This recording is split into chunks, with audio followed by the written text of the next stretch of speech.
Salam sejahtera dan selamat pagi untuk saudara sekalian yang sedang mendengarkan renungan online pada hari ini. Kembali kita bersyukur karena atas seizin Tuhan kita dapat bangun dan memulai aktivitas kita. Dan pada saat ini marilah kita memulai hari ini dengan merenungkan kebenaran firman Tuhan dan kita akan masuk ke dalam doa. Selamat pagi Tuhan Yesus, kami bersyukur karena kami diberikan kesempatan untuk bernafas dan bangun di pagi hari ini. Pada kesempatan yang indah ini kami siap untuk mendengarkan firman Tuhan. Berbicaralah Tuhan karena kami siap untuk mendengarkan sabda-Mu. Di dalam nama Tuhan Yesus kami berdoa. Amin. Saudara, pada pagi hari ini saya akan membawakan renungan dengan judul Tak Kenal Maka Tetap Sayang. Bahan renungan hari ini akan saya ambil dari Roma 13 ayat 8-14. Namun saya hanya akan membaca ayat 10 saja. Demikianlah firman Tuhan. Kasih tidak berbuat jahat terhadap sesama manusia, karena itu kasih adalah kegenapan hukum Taurat. Sedemikian jauh pembacaan firman Tuhan, berbahagialah kita yang bukan hanya membaca tetapi melakukan firman ini dalam hidup kita. Ada sebuah pepatah yang mengatakan bahwa tak kenal maka tak sayang. Sekilas pepatah ini betul adanya. Jika kita tidak mengenal seseorang baik dan buruknya, maka secara manusiawi kita tidak dapat mengasihi atau menyayangi orang tersebut dengan utuh. Namun apa yang diminta oleh Tuhan Yesus kepada kita justru sebaliknya.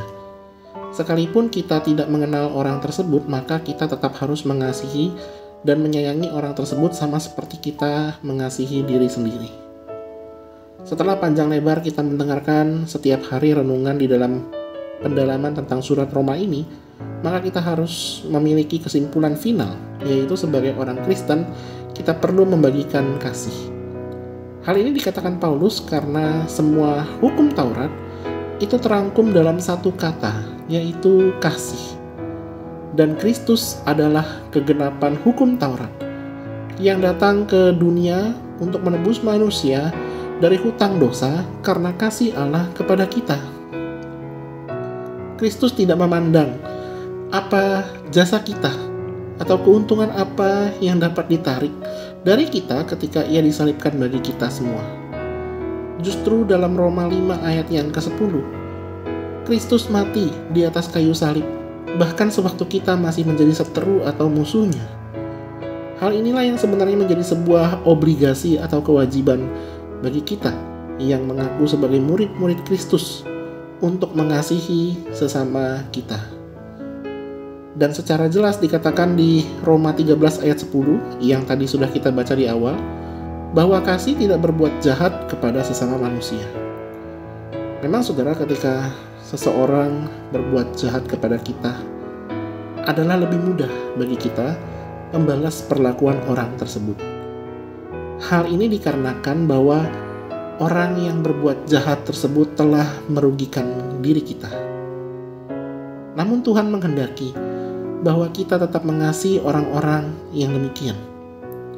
Allah mau agar kita semua yang mengaku sebagai murid-muridnya tidak menebarkan kejahatan, tetapi menebarkan kasih. Allah mau agar kita memiliki hati yang murni, yang dapat mengasihi bahkan kepada orang-orang yang tidak layak mendapatkannya. Sehingga dengan jalan demikian, maka kita bisa menjadi saluran berkat dan memancarkan kemuliaan Allah bagi orang-orang yang belum percaya kepada Tuhan Yesus. Kiranya Allah Roh Kudus senantiasa memampukan kita untuk melakukan firman Tuhan yang telah kita renungkan hari ini. Amin. Mari kita berdoa.